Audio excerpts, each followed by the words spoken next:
Assalamualaikum warahmatullahi wabarakatuh.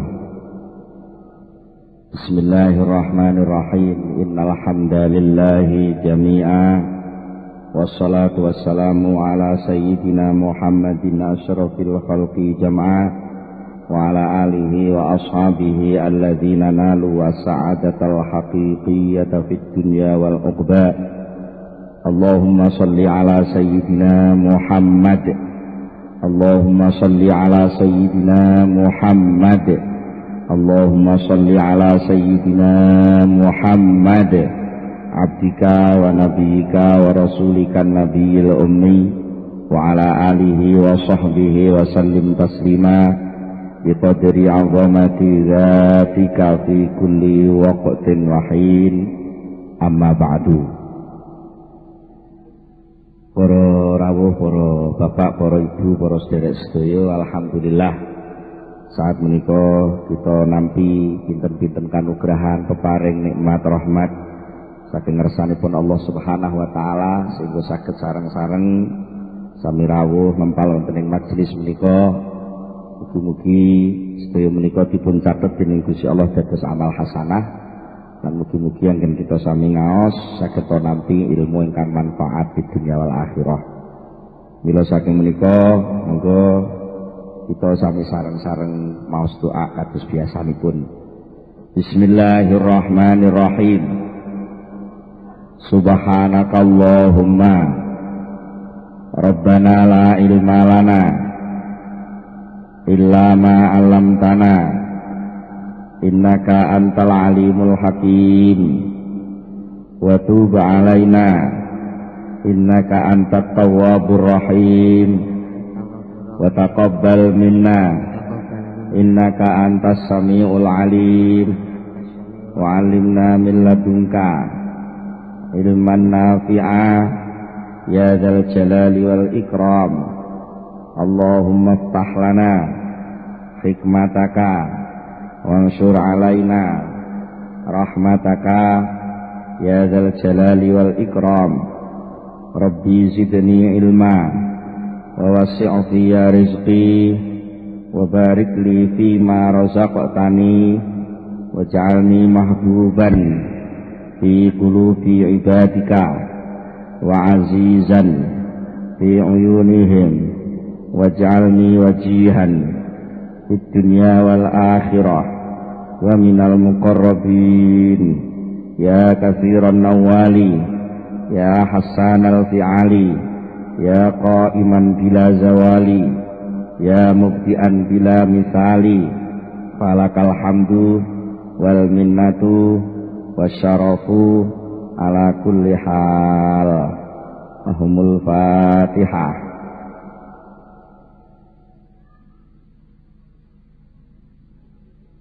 Bismillahirrahmanirrahim. Halaman 103. Halaman terakhiripun 100 halaman 103 baris kaping 7 saking ngandhap. Ya man tajalla bi kamali bahaihi fatahaqqaqat 'azamatuhul asrar. Enten sing diwalik fatahaqqaqat 'azamatahu al asrar.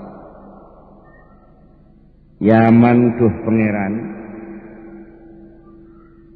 tajalla ingkang tampil ingkang ngedeng bikamali bahaihi kelawan sampurnane sifat baguse pangeran.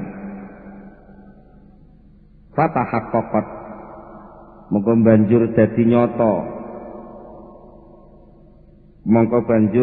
nyata apa azamatuhu keagungane pangeran mau dadi nyata al asrara ing pira-pira atine wong sing makrifat. Enten sing diwalik fatahaqqaqat mongko dadi nampa kesejatian azamatahu apa fatahaqqaqat mongko nampa kesejatian azamatahu ing keagungane Allah. Apa sing nampa kesejatian al asraru pira-pira atine wong sing makrifat marang Allah. Terus sifat kasampurnane Allah ingkang sae niki nyata begitu nyata keagungan kesempurnaan Allah bagi orang yang asror itu jerun-jerune ati, enten kalbu, enten fuad, enten sir, enten asror. Nah niku mboten saged dadakan proses untuk bisa asror niku saged nangkep keagungannya Allah sing tahakkuk sing sejati niku wau niku mboten saged langsung kejawi pun enten benih keimanan. Keimanan iki tumbuh, dibina, diasah, lalu bisa menangkap sifat keagungan itu. Persis kados cermin. Cermin itu untuk bisa menggambar wajah panjenengan sing ayu, untuk bisa menggambar kesempurnaan sifat kegantengan sampean. Cermin itu harus diproses, digilapne, nggak boleh kena bledug, nggak boleh kena cipratan banyu. Dan itu semakin bersih maka semakin jelas. Kamalu bahaihi utawi kesempurnaan sifat bagusnya Allah iku mahasinu sifatihi tegese pira-pira kebagusane pira-pira sifate Allah wa asma'ihi lan pira-pira asmane Allah. Ternyata sedaya sing enten iki kahanan sing enten iki sedaya penampilan asma, penampilan sifat. Lah niku mawon secara wadak elek-elekan penangkapan mawon jenengan pun seneng. Nggih, seneng. Teng dunya niki sampean pun seneng. Niki jane penampilannya sifatnya Allah. Nah, dene sampean mboten ngakoni. Lah niku sing persoalan gak ngakoni niku mulane njur enten diarani wong kafir, enten diarani wong Islam. Ini soal pengakuan niku wau. Tapi apa lek gak diakoni terus ora? Nggih mboten. Masih ora mbok akonono panggah itu indah. Orang mbok akonono panggah itu nikmat dari Allah. Senajan kowe gak ngaku kalau itu dari Allah. Bahwa kamu bisa hidup itu dihidupkan Allah. Itu nyata. Walaupun sampean gak ngaku, kenyataan itu gak bisa hilang. Tetap nyatanya seperti itu. Mulane fa fi zuhuri zalika mongko kelawan pertelane mengkono-mengkono sifat bagusnya Allah wong nyatane dirasakno bendina. Nyatane dirasakno, dibuktekno, dilakoni bendina bahwa ini semua indah, ini nikmat. Adapun ada yang sengsara itu bukan karena tidak ada keindahannya, tapi karena memang orang tidak bisa menangkap. Tapi keindahannya ada, nyata. Jadi kenyataan itu tidak perlu nunggu stempel dari sampean. Sampean gelem ngakoni apa gak gelem ngakoni, keindahan itu ada. Sama dengan bau harum itu ada. Soal sampean mambu apa ora mambu itu tergantung kesehatan irung sampean. Nek irunge pas pilek enek barang wangi ya ora mambu apa-apa. Tapi bahwa harum itu tetap ada. Bahwa sifat keindahan Allah, mahasin sifatnya Allah itu begitu nyata, ada. Adapun sampean nggak bisa menangkap, itu bukan salahnya yang ada itu, tapi karena memang sampean tertutup nggak bisa menangkap keberadaannya. Fabi zuhuri dalikalan mongko kelawan pertelane mengkono-mengkono mahasin kebagusane Allah wa tajallihi lan pertelane dalik biha ya wa tajallihi ya wa tahallihi tahalli napa tajallihi wa tajallihi lan kelawan ngedenge dalik biha ya kelawan asifat lan asma mang tahaqqaqat mongko dadi nyata apa azamatuhu kaagungane Allah dadi nyata asrarul arifin ing pira-pira sirine pira-pira atine wong sing marifat sing pun ditanglet ning bu wau sing atine pun hakul yakin ainul yakin lan sak teruse. Jadi sakjane pun mboten usah dijaluk. Hakul yakin, ainul yakin itu semua orang bisa. Ya cuma kena bledug napa mboten niku tok mawon persoalane. Iki saya kabeh kaca niku iso menangkap gambar. Kaca cermin niku ngilon. Ngilon niku bentuke napa mawon niku saged nangkep gambar. Dene jenengan delok ngilon kok gambare gak ana. niku ora kok krana ngilone sing gak ana gambare, krana ngilone ketutupan. Utawa ngadepe ngilon pas ora pas. Sing sampean karepno golek gambare cicak, arep delok cicak niku lek syukur wis rata ta durung. Lah keri-keri madhep ngilon sing mburi niki ora madhep teng cicak. Madhep teng liyane mana lah niku nggih mboten ketok. Lah ati niku mestine upama purun madhep saestu teng Allah niku begitu nyata. Mengapa enggak nyata? Mergo ati ora madhep rono nyingkur. Enak ngilon kok nyingkur karo raine sing ngilonan, ya ora nek gambare apa-apa. Nah, kula panjenengan anane asror kula panjenengan mboten fungsi, niku mboten kok krana asrore sing mboten bener, tapi krana panjenengan asrore sedang menghadap kepada sesuatu yang lain.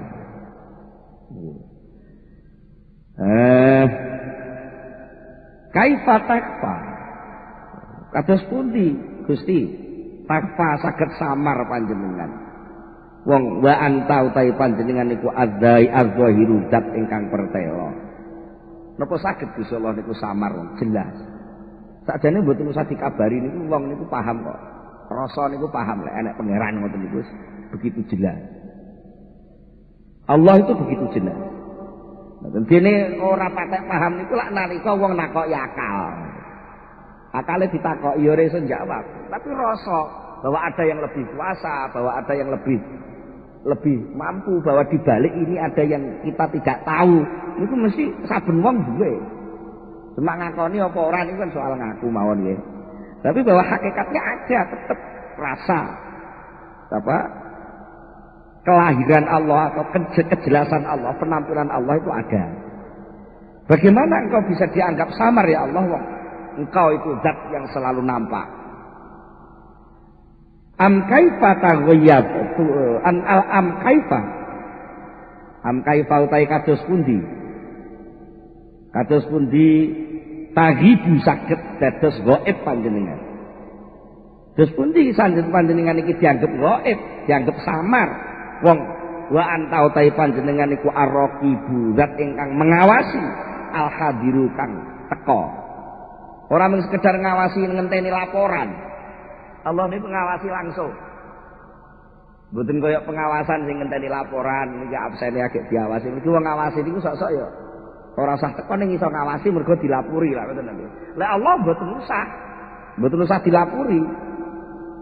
Mboten usah dilapuri. Maka ketika ada peristiwa apapun Allah itu hadir. Selalu hadir dan selalu mengawasi. Nah kalau selalu hadir dan selalu mengawasi, bagaimana Allah bisa dianggap tidak hadir?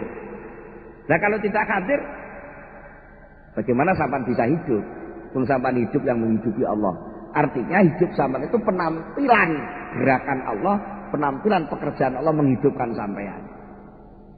Malah sampean yang tidur lupa kepada Allah. Allah gak pernah lupa pada sampean. Allah ini la ta'khudhuhu sinatu wala naum. Tidak pernah tidur, tapi lek sampean malah turu. Niku pancen nggih ngoten niku wong menungso. Tapi Allah begitu jelas. Bagaimana bisa dianggap tidak jelas? Wong jelas. Jelas Allah itu jelas. Hadza utawi iki soal kehadiran Allah lan soal penampilan Allah. Kulluhu sekabehane hadza iku bayyinun wis jelas wis pertela. La iskala. Ora ana kesulitan pemahaman iku maujud di ing dalem hadza. Enggak sulit sebenarnya. Kalau kita mau jujur itu enggak sulit.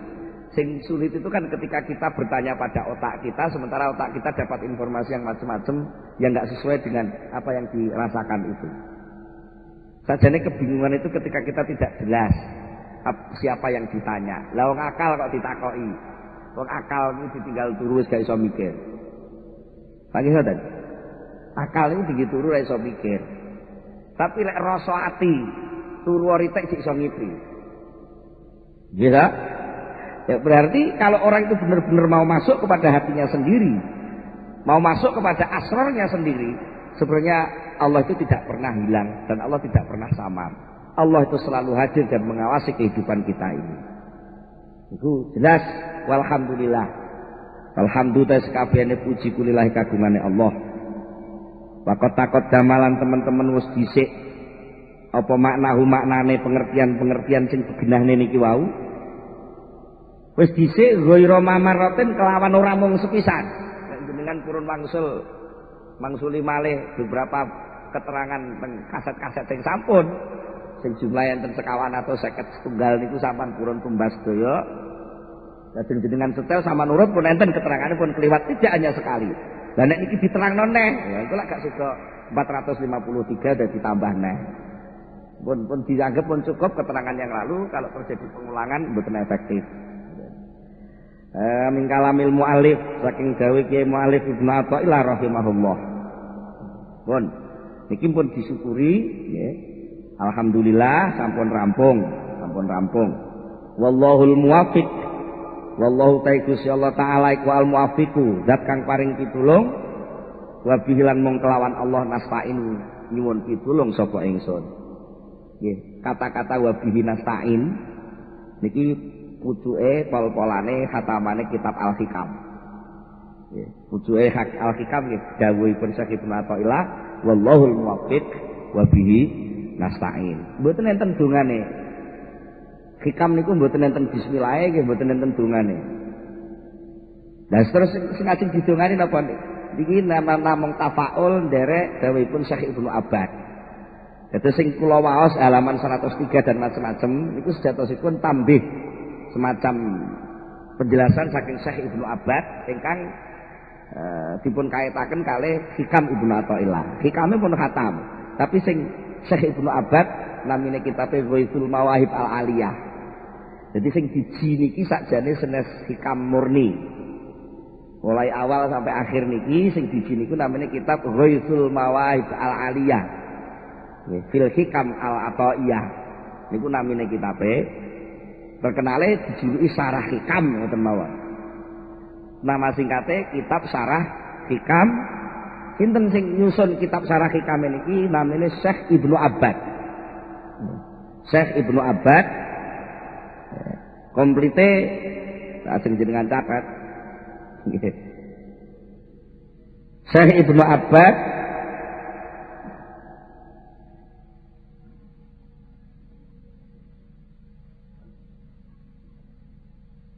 juluane kata sanget kula waos komplit kangge tabarukan ben oleh barokah Syekh Ibnu Abbad. Syekhu Masyayikhil Islam, guru-gurune Islam. Ka'batul Qasidin minal Anam, menjadi pusat yang dituju oleh orang-orang yang ingin mendapatkan tujuan benar dari seluruh makhluk. Saat itu Hujjatullah, menjadi argumentasinya Allah yang membela kebenaran di hadapan Allah. Al-Waliyul Kamil, wali yang sempurna. As-Syekh, seorang syekh, seorang guru al-faqih yang ahli fikih. Al-Amil, yang mau melaksanakan fikihnya. Al-Musannif, yang ahli menyusun kitab. As-Salik, yang mau mengadakan perjalanan rohani.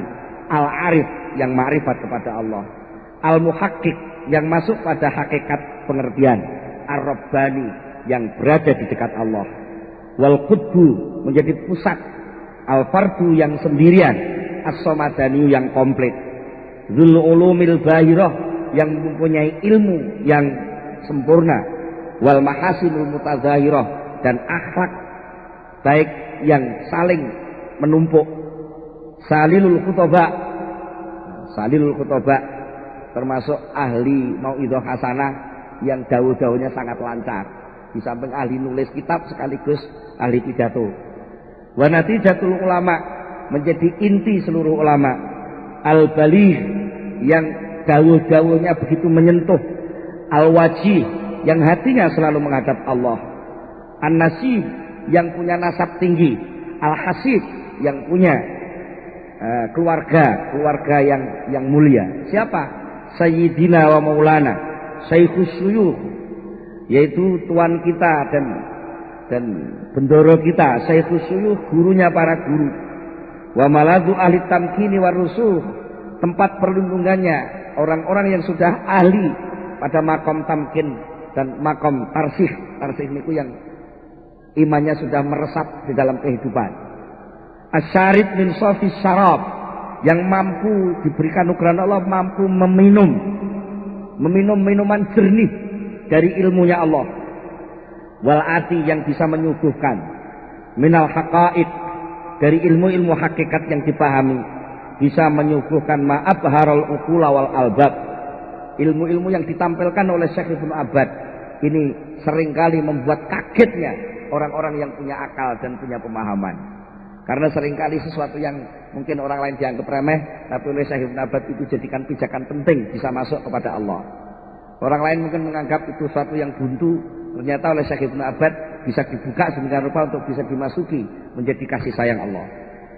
Waliullah akbar, Gausullah al-Ashhad, wali yang agung, tempat melimpahnya pertolongan Allah yang terkenal. Sayyidi Syekh Al-Faqih, yaitu Syekh Al-Faqih Al-Faqih Al-Khatib yang ahli pidato, Al-Khashi yang hatinya khusyuk, Al-Khashi yang takut kepada Allah, Al-Ustadz seorang guru, Al-Arif Billah yang ma'rifat kepada Allah, Maulana Sayyidi, yaitu tuan kita bersama dan tuanku Sayyid Muhammad. Jenenge iki Muhammad ngono to, tapi julukane mulai wong Arab sak ngono dawane. Namanya sendiri Muhammad bin Maulana Sayyidi Abdullah, putra Sayyid Abdullah bin Maulana Sayyidi Malik, yaitu putra Sayyid Malik bin Maulana Sayyidi Abi Ishaq Ibrahim, putra Abi Ishaq Ibrahim bin Maulana Sayyidi Yahya, putra Sayyid Yahya bin Maulana Sayyidi An-Nafazi, putra Sayyid Nafazi. Ini nasabnya. Ar-Rondi, kota kelahirannya kota Rondah. As-Sadili, torikohnya torikoh Sadiliyah, torikotan wa masroban. Al-Fasi, di kota Fes. Fes niku Aljazair. Aljazair. Di kota Fes, Mazaron wa Daron. Tempat tinggalnya di kota Fes sampai meninggal dan sekarang makamnya ada di sana. As-Syahir di Ibnu Abbad, yang terkenal dengan nama Ibnu Abbad As-Sufi Az-Zahid Al-Wali. Dan ini sing badhe dikhatami niki sarae Syekh Ibnu Abbad. Hikame nggih katut katam soalnya niku dadi siji. Dadi siji. Cuma Syekh Ibnu Abbad niki sanget tangawadukipun, panjenenganipun boten kersa dipun wastani bahwa kitab niki dipun wastani Sarah Hikam, boten kersa. Enggak, kitab kuwi ora nyarai hikam. Hikam ya ben dadi hikam dhewe, nerangno dhewe, aku tak ngomong dhewe nganggo caraku dhewe. Nek aku nyarai hikam sama dengan membatasi keluasan ilmunya Syekh Ibnu Athaillah. Biar Syekh Ibnu Athaillah punya keluasan sendiri, sehingga saya tidak perlu membatasi dengan pemahaman saya. Tapi saya juga punya persepsi dan ini saya tampilkan apa adanya. Kalau cocok ya alhamdulillah, kalau cocok enggak masalah. Niku tawadhuke Syekh Ibnu Abbad kados-kados menika. Nek sing sanesipun tesih kersa Mas Tani ini kitab syarah. Tapi Syekh Ibnu Abbad namung dawuh ini hanya tambih, sebuah peringatan, ngelikne tok. Soal kedalamannya bagaimana itu tergantung masing-masing orang mengenali, memahami, mendalami kitab Al-Hikam itu sendiri, masing-masing diberi hak kebebasan. Jadi tidak ada batasan bahwa ini yang paling benar, enggak. Itu saking tawadhuipun Syekh Ibnu Abbad. Soal Syekh Ibnu Athaillah insyaallah sampun wangsul. Syekh Ibnu Athaillah Sakandari menika muridipun Syekh Abil Abbas Al-Marsi. Syekh Abil Abbas Al-Marsi menika muridipun Syekh Abil Hasan As-Sadili. Nggih menika pendiri Thariqah As-Sadiliyah. Monggo kita terusaken dawuhipun Syekh Ibnu Abbad. Qala muallifu hadzal kitab. Qala dawuh sapa muallifu hadzal kitab, penyusun iki kitab Ghaithul Mawahib, jenis kitab Al-Hikam. Dawuhipun terus pundi? Waqad najaza bihamdillah. Teman-teman wis berlangsung, wis sukses bihamdillah dengan memuji kepada Allah.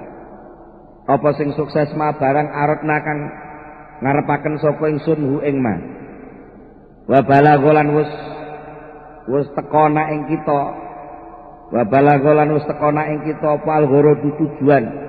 Aladzi kang qasadna kang wis nejo sapa kita hu ing gharad ing tujuan mang. Wala haula lan ora ana daya iku maujud lan kedue kita. Bidzalika ing dalem mengkono-mengkono nyelesekno kitab.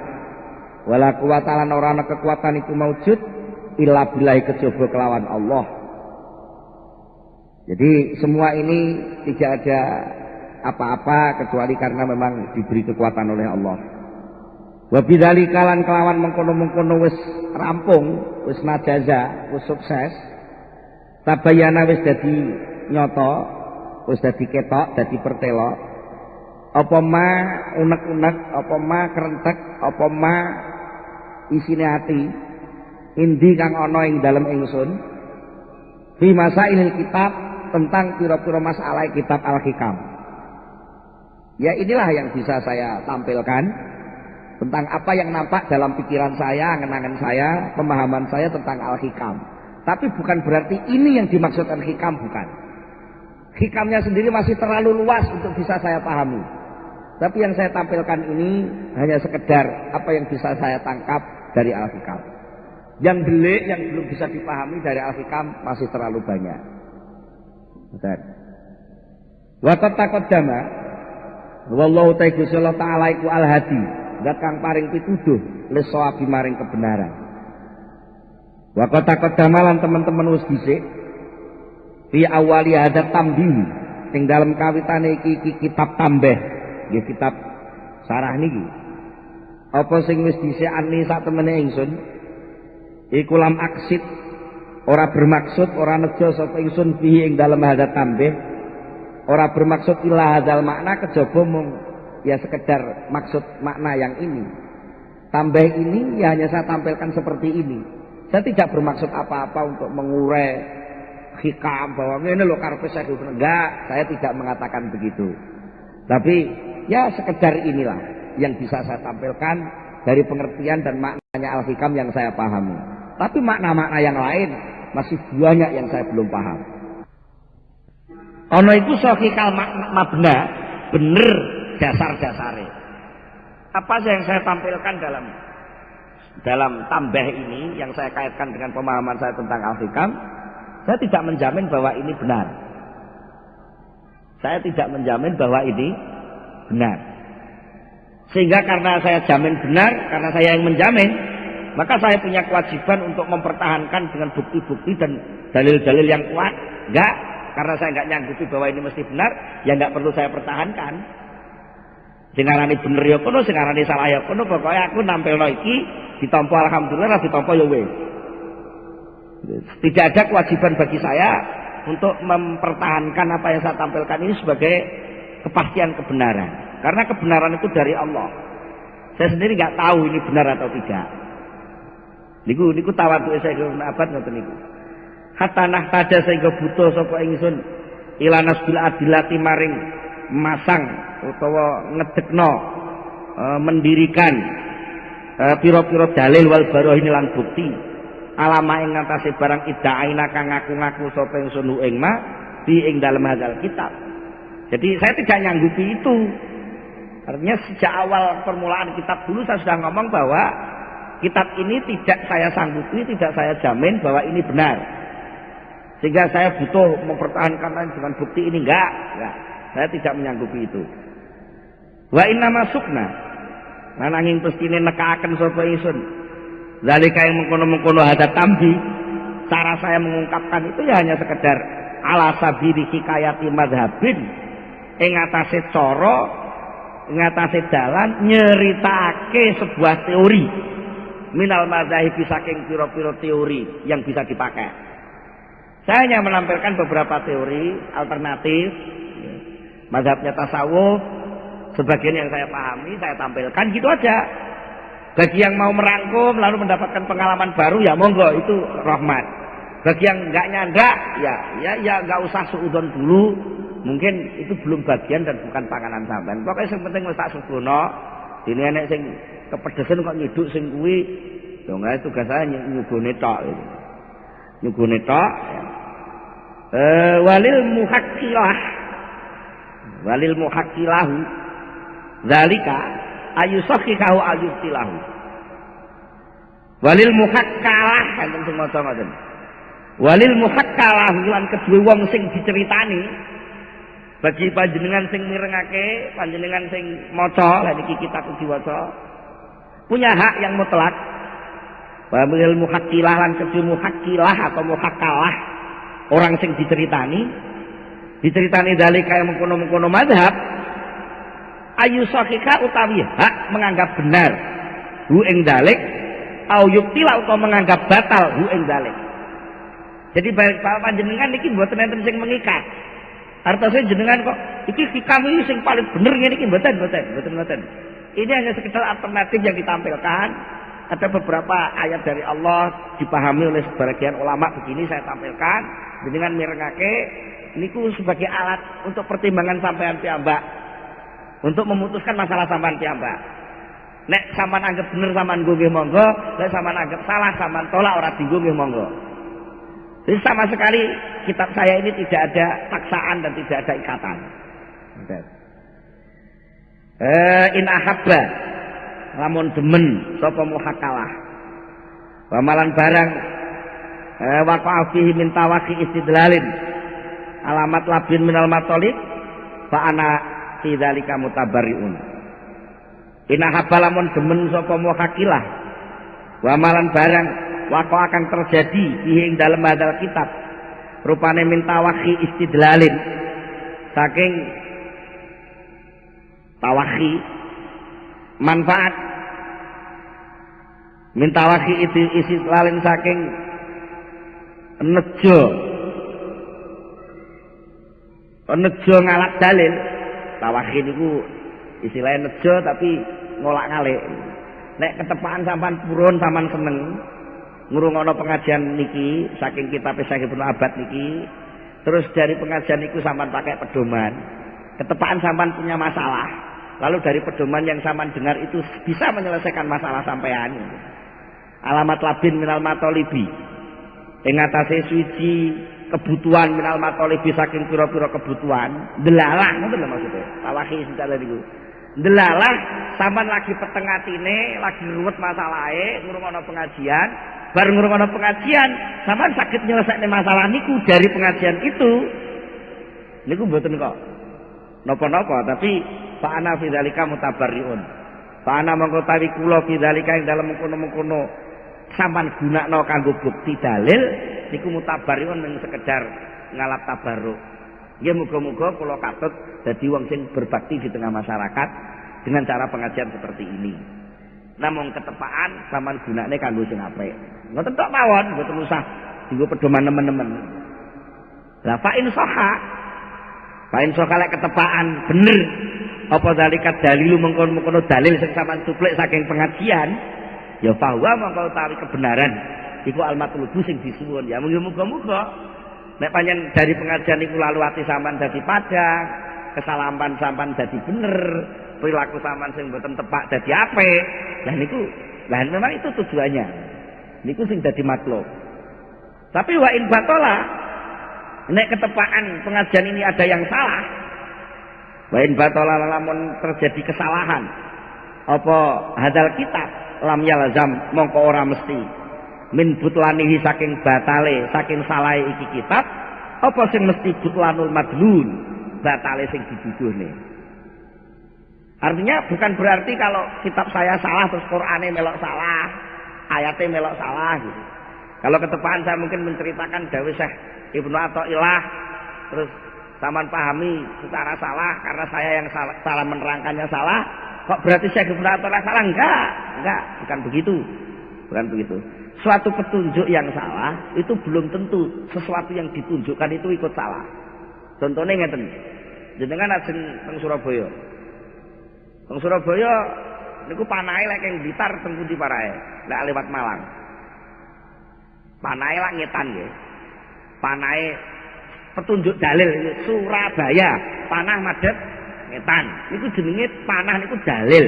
Dalil sing bener. Niku panahe niku. Lah Surabaya niku jenenge madlul. Surabaya niku jenenge madlul. Lalu suatu ketika mbok keterang angin mbok piye? Niku panah Surabaya niku mboten ngetan tapi mengisor. Buklek Surabaya nunjuk kepada bawah. Oh, Surabaya ngisor. Lah, lalu sampean salah juga. Itu bukan berarti Surabayanya pindah ke situ. Enggak begitu. Madlulnya bener. Tetap madlulnya itu Surabaya di sana. Di sana.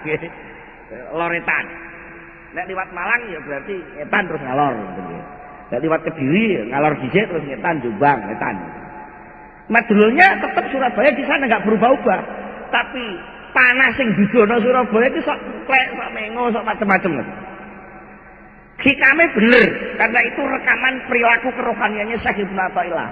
Tapi saya Syekh Ibnu Abbad, kata beliau, cara memahaminya yang salah, sehingga mungkin ada tujuan hikamnya ikut salah. Itu tidak benar tujuan itu. Kalau ada yang salah, itu hanya dalilnya saja yang salah, tapi madlulnya benar. Surabaya ini gak berubah, tetap jadi Surabaya, senajan plang sing nuduno Surabaya rubuh. Nten. Niku maksudnya ngoten niku. Mulane wa bakalan tetep apa al-madhabi sing jenenge madhab, suatu alternatif jalan menuju peribadatan kepada Allah iku qabilan tetep qabilan kalih bisa nrimo li tashihi maring dianggap bener wal ibtal lan dianggap salah. Niki sing perlu dipahami teng mriki niki bahwa setiap hamba harus beribadah kepada Allah. Itu mesti benar. Karena memang itu kenyataan. Realistis namanya hamba harus beribadah mengabdi kepada bendorone, kepada Tuhan. Itu madlul. Tetapi bahwa jalan teori untuk beribadah itu bisa bermacam-macam. Nah, mazhabnya ini bisa salah, bisa benar. Jalan menuju Allah itu bisa salah, bisa benar. Tapi Allahnya nggak pernah salah. Allah selalu ada dan Allah tetap jadi Allah. Bukan berarti kalau sama salah jalan Allah terus hilang. Enggak. Allah tetap Allah sebagai tujuan mazhab. Tapi mazhab menuju Allah itu bisa balik jalan, bisa terus nyampe kepada Allah. Itu yang dimaksud apa? Wa bakal mazhab qabilan litashih awil ibtal. Min ghairi anta tawajjaha. Saking tanpa yen to madhep alaya ing atase ingsun apa mutolabatun tuntutan bidzalika kelawan mengkono-mengkono mempertahankan mazhab. Kalau saya menampilkan mazhab, lalu mazhab itu dibenarkan atau disalahkan, itu saya tidak perlu dituntut untuk membela supaya jadi benar. Enggak, wong. Mazhab itu selera kok. Itu kali niku wau, enten sing duwe mazhab dari tarku shalah wajibun. Niku urusane kono. Saya tidak perlu mempertahankan sakjane. Lan ya ora perlu menyalahkan. Ya biar lah, nek sampean ora manut lah ya wis ora cocok kan penak. Wis nek pedes sampean dulit ya salahe dhewe. Lah nek ora didulit agak pedes. Mboten mau sakjane niku sederhana mawon. Nah, mengapa saya harus menampilkan pengajian Al-Hikam, khususnya kitab Al-Hikam At-Tambih tentang Al-Hikam dengan cara demikian? Waladzi utawi perkara hamalakan mendorong ni ing ingsun ala suluki ada sabili ing atase menempuh iki dalan. Cara saya untuk memahami Al-Hikam dengan cara demikian, dan saya menyusun kitab ini sama sekali tidak saya jamin inilah maksudnya Al-Hikam, enggak. Tapi dengan cara saya sendiri hanya menampilkan beberapa mazhab yang saya pahami, saya tampilkan gitu aja. Mengapa begitu? Iku ma barang iki kang tetep ing dalem ma rupane minujudane salamati saking nemu keselamatan li kedue ingsun, selamat minal khotori saking bahaya. Alazi kang ya ta'arud kang ngedeng apa khotor bahaya mang ya ta'arud kang mentoaken lahu maring khotor maring bahaya mang sapa kuluman saben-saben wong ya takalamu kang bicara ngomentari memahami sapa wong ala thariqit tasawufi ing atase dalan tasawuf. Karena banyak sebenarnya bahaya yang menghadang di depan orang yang berbicara tentang tasawuf. Sapa iku miman rupane saking wong la tahaqquq kang ora ana kesejatian iku maujud lahu kedue man fihi ing dalam tasawuf. Banyak orang yang mengaku bahwa ini ajaran tasawuf, ini hakikat tasawuf, padahal dia sendiri sebenarnya nggak tahu tasawuf. Akibatnya apa? Wayat jai lan banjur ngaku-ngaku sapa wong mang, ngaku-ngaku ma ing barang yang dulu kan beranggapan, yang dulu kang ngangen-ngangen, kang nemu, kang berpendapat sapa man mang diaklihi kelawan akaleman dhewe wa fahmilan pemahamane dhewe. Sebenarnya dia tidak belum benar dalam mendalami tasawufnya, baru menafsiri beberapa dawuh wong ahli tasawuf. Sing nafsiri dhek gitu. Terus hasil penafsiran diomongne wong iki lho karepe Syekh Abdul Qadir Jailani gitu. Padahal tujuh karepe Syekh Abdul Qadir Jailani, iku karepe dhek dhewe gitu. Iki lho karepe Syekh Ibnu Athaillah. Enggak, padahal itu pemahaman dia. Diomong-omongane ning wong iki teko Al-Hikam. Padahal jadi tujuh Al-Hikam, tapi dari pemahaman dia tentang Al-Hikam terus diakokno lek kuwi Al-Hikam. Diakokno lek kuwi Al-Hikam. Sehingga akhirnya hikam sing gak melok apa-apa, melok kena fitnah, melok kena awanget. Nah, kata saya Ibnu Abbas, saya nggak mau begitu. Saya nggak mau kalau terjadi kesalahan saya, hikam melok salah moh aku. Moh, nek salah ya ben salah-salahku dhewe. Gitu. Nek salah ya ben salah-salahku dhewe. Wayan sabulan lan ndangsaaken sapa si man-mang, lalika yang mengkono-mengkono pendapate dhewe dibangsaaken lewat kaum maring kaum ahli tasawuf, padahal itu karepe dhewe, senenge dhewe, sajake kok tepak, memahami ngene kok tepak, penak ya, pokoke wong wis pokoke eling Gusti Allah ora salah ora apa kok tepak kok penak. Tahu iki teori tasawuf iki. Wong tasawuf sing hakikat ya ngene iki. Padahal enggak. Itu dari pemahaman dia sendiri. Tapi diomongno bahwa itu pendapatnya ahli tasawuf. Ini kan namanya awawanget. Ketoke kaya wong ahli tasawuf tapi malah sakjane ngrusak tasawuf. Itu akibatnya. Wala ala sayan lan menawa suwi-wiji mindalika saking mengkono-mengkono pendapate dhek emang malahan iku layasiku belum tentu lek tenanan anhum saking ahli tasawuf belum tentu jauh tarkus sholati wajibun itu belum tentu itu diucapkan betul oleh Syekh Abdul Qadir Jailani. Sama dengan tuduhan bahwa mungkin ada seorang ulama yang dituduh dia punya ide wahdatul wujud, padahal enggak. Itu sing muni wahdatul wujud itu sing ngomentari. Sing muni wahdatul wujud itu ahli sejarah yang mengkelompok-kelompokkan orang. Oh, lagi kelompok wahdatul wujud, lagi orang. Padahal yang dituduh punya pendapat wahdatul wujud belum tentu pernah ngomong tentang wahdatul wujud. Itu bisa terjadi. Dan itu bisa terjadi. Boleh wong iki jauh iki. Oh, kalau ini orang demokratis, kalau yang ini orang agamis, kalau yang ini modernis, kalau yang ini tradisionalis. Itu kan komentarnya orang yang berkomentar. Tapi bahwa orang yang dikei sifat ini tradisionalis, belum tentu kalau orang itu tradisionalis. Dan itu loh, jadi seringkali terjadi penisbatan seperti itu sehingga akhirnya tasawuf itu sering kena awangan. Nah, pelajaran zuhud itu kan pelajarannya tasawuf. Gara-gara wong padha zuhud kuwi lho malah wong dolan nyambut gawe gitu. Padahal tasawuf tidak pernah menyuruh orang enggak nyambut gawe.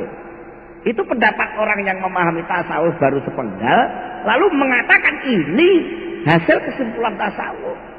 Itu lalu tasawuf kena fitnah. Bayakunu mongko ana bidalika sebab oleh mengkono-mengkono duwe pemahaman dhewe terus diomongno lek iku kaya tasawuf. Wong kuwi punya lakon ana iku muftarian wong sing gawe-gawe goroh kadzaban kang akeh gorohe alaihim melarat ing atase wong ahli tasawuf. Wong ahli tasawuf enggak pernah ngomong ngono.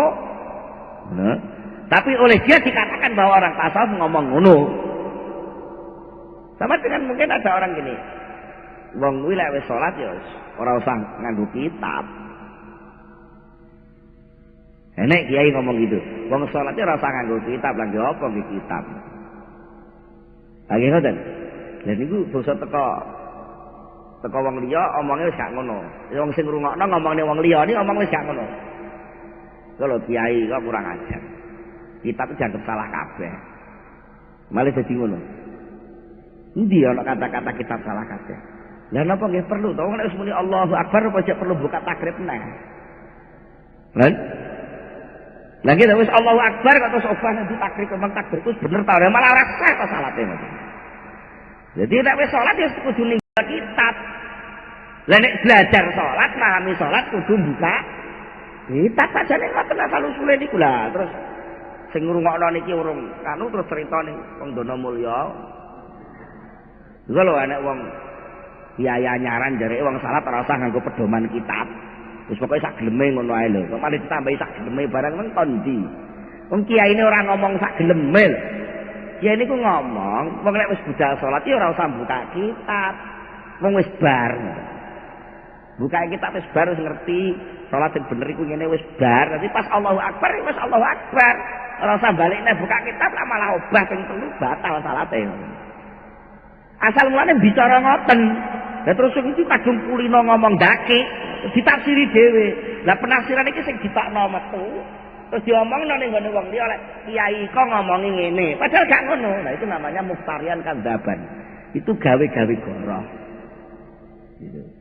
Sakjane Syekh Ibnu Athaillah enggak pernah Syekh Ibnu Athaillah melarang orang salat. Enggak pernah Syekh Ibnu Athaillah itu mengatakan bahwa salat itu enggak penting. Enggak penting, sama delok hikam niku. As-shalatu tuhratun lidzunub wa miftahun lil ghuyub. Begitu pentingnya salat kok disuruh ninggalkan itu gimana?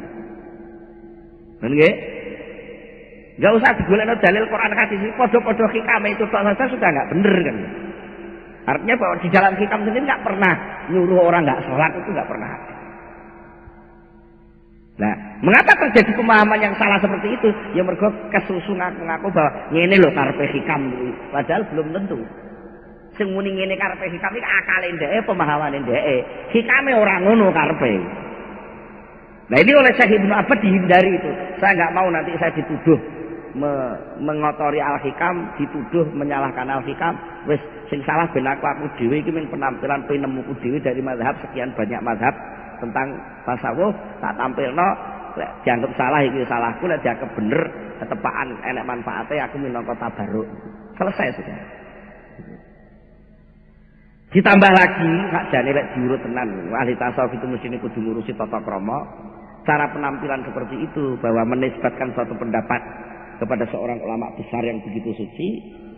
Sumafihi nuli kari-kari fihi ku tetep ing dalem ngakokno pendapate dhewe diakokno pendapate ahli tasawuf min suil adabi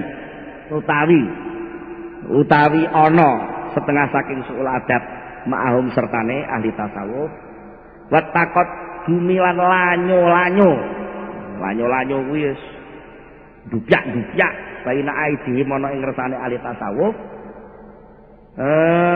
lanyo mak ing lakon ing tumindak ing ucapan ing tujuan ing pendapat layak kang sama sekali enggak pernah berdiri sapa mang maing barang layak kang ora tau nandangi sapa wong layak kang ora tau jumeneng ora tau ngadeg ora tau ana laha kedhe wong mang apa sayun suwi-wiji. Itu sama dengan menganggap ada di hadapan orang ahli tasawuf tapi sebenarnya enggak ada gitu. Lanyo ketoke kayak belani wong tasawuf ning akhirnya malah ngrepoti wong tasawuf.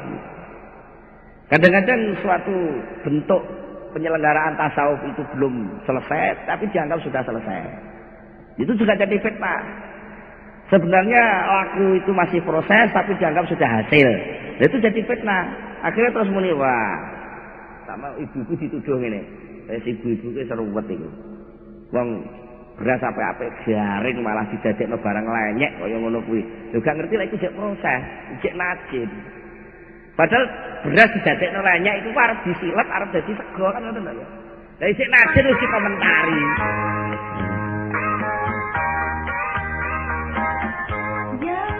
Oke, ini terus saya Ibnu Abbad lho ya. Saya Ibnu Abbad ini ningali tiyang sing modele ngakok-ngakokno pendapate dhewe tapi diakokno pendapate tasawuf sing urung mesti bener tadi. Wa inda dzalika dawuh Syekh Ibnu Abbad niku. Wa inda dzalika lan nalikane mengkono-mengkono dhek seneng gawe-gawe goro, dheweke lalu terjadi suul adab, lalu dia menuduhkan sesuatu yang sama sekali tidak ada pada orang ahli tasawuf.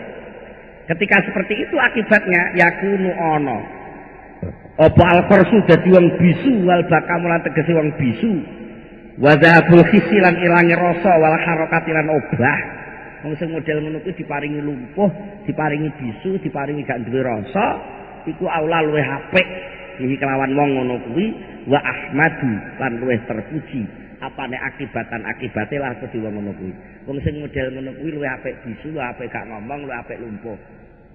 Ketimbang dhek ngomong dadekne fitnah, timbang dhek punya gerakan golek kanca ning malah dadekne bubrah. Iku lek dhek bisu lumpuh ngono malah akibate apik. Mergo lek bisu lumpuh dhek iso krasa lek dadi kawulane Gusti Allah tenan. Mergo napa litaqallusi? Karena selamete siman sing ngakok-ngakokno pendapate dhewe wau, bidzalika kelawan mengkono-mengkono bisune bisa selamat min sarri lisani saking kejahatane lesane man dhewe mang wabanane hilan gautane man. Daripada ndeke iso mlaku ngaji rono malah nyebar fitnah, daripada ndek diparingi iso omong-omongane dadekne fitnah, luwih apik wong ngono kuwi digawe bisu lumpuh ora iso ngaji ning ndi. Niku terus saya Ibnu Athaillah Ibnu Abbad ngoten niku. Pun niku terus saya Ibnu Abbad, saya ingin menyelamatkan diri dari posisi seperti itu.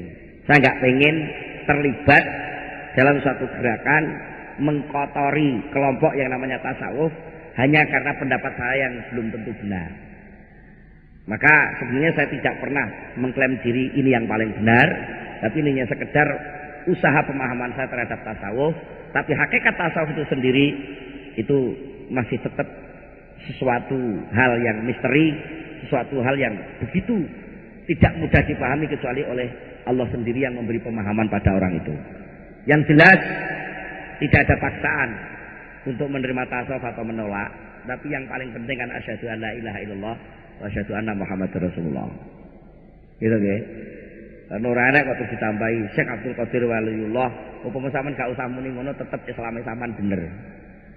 Upama enek-enek sapa ditambahi apa neh gak usah ditambahi.